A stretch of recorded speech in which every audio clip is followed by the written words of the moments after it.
I'm Edward Targett, I'm the editor of Computer Business Review, and I'm joined today by Ian Sutherland, who's a VP of Sales EMEA at One Identity. Ian, identity and access management, where do you start?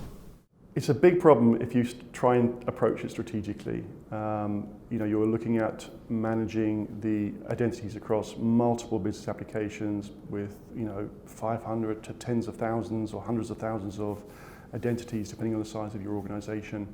And if you approach it strategically, it's a big challenge because you've got to implement the identity management system, connect it to all those business applications, define all your processes so that you can automate them.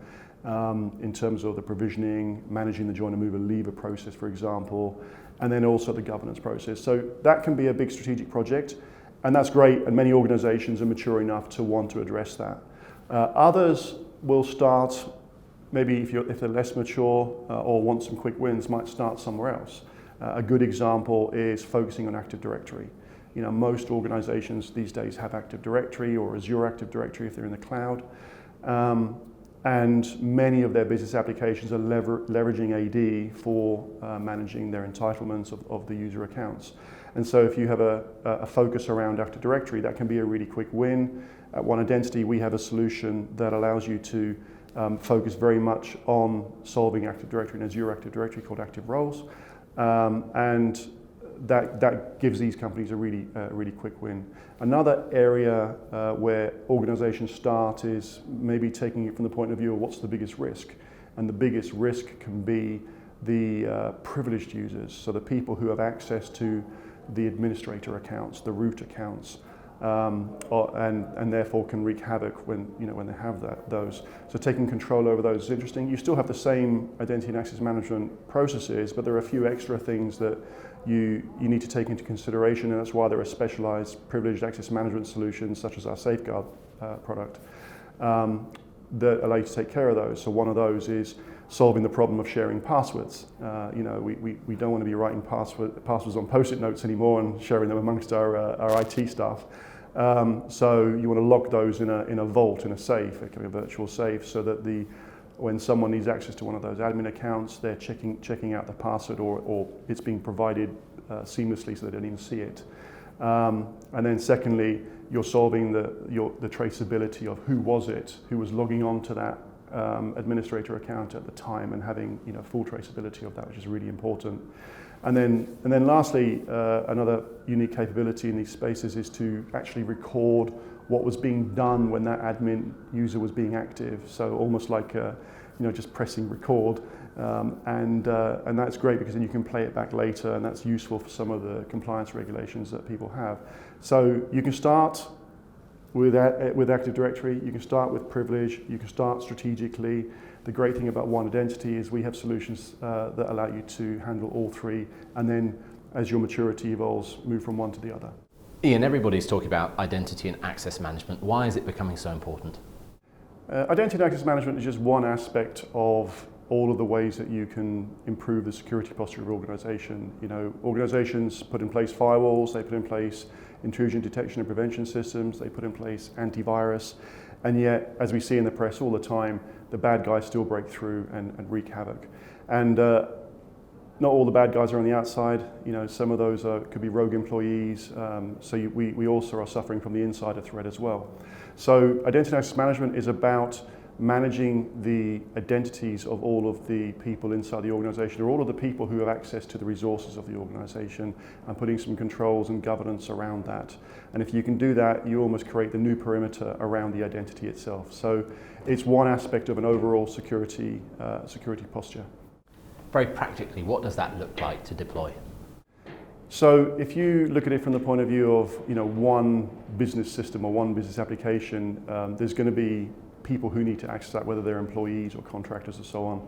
And in isolation, that's a user account that needs to be administered. And that's fairly easy to set up, and you can, as long as you give someone the right access to the right resources and give them the right entitlements, you're doing a good job. But the minute you then scale that across multiple business applications, across multiple line of businesses, it becomes a much bigger challenge. So you really need to correlate all those user accounts that correspond to that individual, the identity. And when you do that, you then start getting greater control over what that person really is entitled to do. And that's really important because in isolation, you can then end up in a scenario where the person has really gained too much capability that they shouldn't have. And there's also a governance aspect to all this. Organizations are under lots of the regulatory compliance. They're required to certify the access that their employees and so on have on a regular basis to stay in line with the compliance. And so you need a system that allows you to manage that governance process. So part of it's around the administration and the access and the rights that people have, and part of it's around ensuring you can prove that that's what they have. What are the challenges for businesses trying to roll that out across an enterprise with a lot of lines of business and a large staff base? Is that challenging, or how do you implement that? It can be. Like I said, with one application, it's really straightforward. The minute that you start having people connecting to many systems, it's much more of a challenge, especially these days. We've got everything from mainframe systems to on-premise systems to SaaS and cloud systems. And so there's no one central point, and that's why an identity and access management system at the center is key to put that in place. So that's controlling the identity, it's connecting to all of the systems, and that makes it much easier for an organization to provision user accounts in all of the appropriate systems, but making sure that it's done in a way that's controlled and repeatable, eliminates human error, and then you have a way to really understand the entitlements that an individual person has, and that it's correct and it's the right amount and not too much, which is really important. With that in mind, and also coming back to the governance issues that you mentioned, what is the governance advice that you as a business typically give to customers? The advice we give is really around making sure that you are able to comply with the right regulations. And so many of these require you to certify your users on an annual basis. Some are more stringent and it's quarterly. In the financial sector, it's typically annual. And so you have to you would run an attestation campaign to do that, which means going to all of your employees or all of the managers of the employees and asking them to review the rights of the people who work for them and make sure it's exactly as it should be and not too much and not too little to do their jobs. And if you do that, then you're absolutely staying in compliance, and your business is safe from there. In terms of businesses that have a fairly rapid turnover of staff, perhaps they're using a lot of temps or they're using a lot of freelancers, how does that throw up any challenges for businesses? It can do. Obviously, I focus on employees, but we have lots of contractors, temp employees, and so on. And these are all identities. At the end of the day, these are all identities. So from the point of view of an identity and access management, it's the same thing. An extreme example for me would be the universities in the education sector. We have lots of university clients, and if you think about it, every year they have a massive student intake of tens of thousands of new students, and these are all new identities. And you've got to provision those accounts. You've got to make sure they've got access on multiple systems, because it's not just one system. Many of those systems that are in the cloud. And you've got to do that in a really efficient way and automate it. And that's where identity and access management comes in. It just really helps you manage all of the types of users of the systems, because at the end of the day, they're all just an identity. Is an identity and access management provider not a particularly juicy target for hackers in its own right? Are you confident in your own security as a company? Yeah, we are. We do all of the correct level of independent penetration testing with third-party companies. We make sure we're working on complying with the right standards ourselves, like common criteria and the ISO quality standards. We also have SaaS applications ourselves, which means that we're holding personally identifiable information, and so we're obviously following all the correct processes to ensure that everything's covered off there. So we're doing what everyone else would be doing from that point of view. Can you tell us about some of your customers? So our customers range across every sector. This is identity is something that is relevant to all organizations, whether it's public sector, private sector, whether it's finance, whether it's a university. And they all have different nuances, as I gave you an example with students.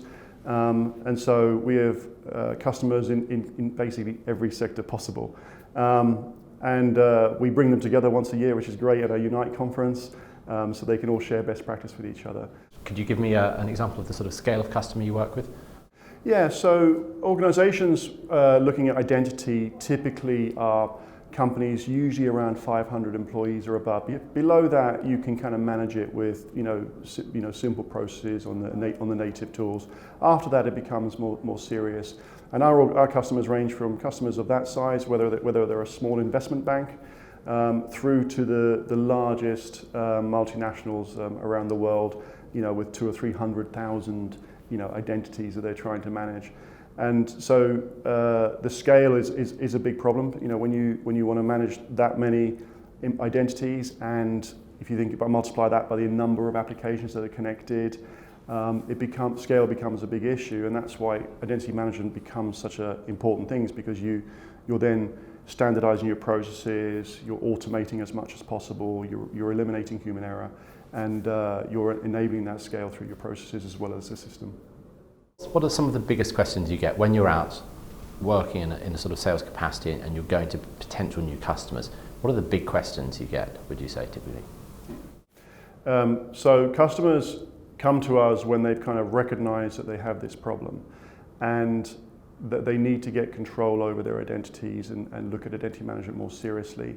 They're often looking for best practice advice about where to start, and it depends on what their business priorities are. If they've got the scale issue, they've got all these business applications, perhaps they want to automate the provisioning of new user accounts, when someone joins the company, and then manage the process when someone moves roles within a company, and then ultimately when somebody leaves a company.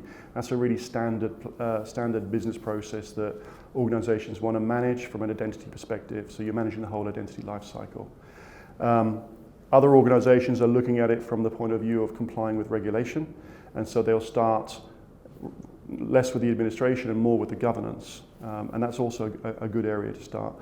The point there is that they're looking to certify the users have the right access and the right controls, but that's taking it from the point of view of an overall identity and access management approach across your whole company. Depending on your maturity, you might want to just start somewhere else. You start somewhere more simply to get some quick wins. So one of those is looking at it from the point of view of Active Directory. Nearly every organization out there has Active Directory or Azure Active Directory, and in itself, that many business applications are linked to Active Directory and are using that as the basis. So actually solving governance and administration around Active Directory is a really nice place to start for many organizations. And so, we have a solution that specializes in that, called Active Roles, and that enables them to do that. The other place that's interesting, where people want the quick wins, but also to eliminate the biggest risk, is around privileged users. So these are users in an organization that have higher levels of access, or temporarily have higher levels of access because they might be logging on to one of the administrator or root accounts. And it's still an identity issue, but it's also brings with it some more complexity. So having a privileged access management solution is a great way to address those. And it's interesting because some of those accounts can be anonymous. It might be administrator or root, and you're sharing passwords. So these solutions, as well as the normal identity and access governance capabilities, you're doing things like hiding the passwords, making sure that the person actually logging on doesn't know the password to these systems, is tracked when they do log it, so you've got traceability all the way through. And even better, we can do things like record what they're doing when they're using these privileged accounts, so you can play it back later, which again is a good thing for some of the compliance regulations that are out there. So people start in different places, and depending on their maturity, then perhaps move towards a full identity governance administration solution. What makes you different from other providers in the market? Our main differentiator is the fact that we have really great solutions in the individual categories. So really great solution for doing full identity governance administration, okay? A really great solution for doing privileged access management, and a really great solution for managing specifically Active Directory and Azure Active Directory. And no one vendor has all of those.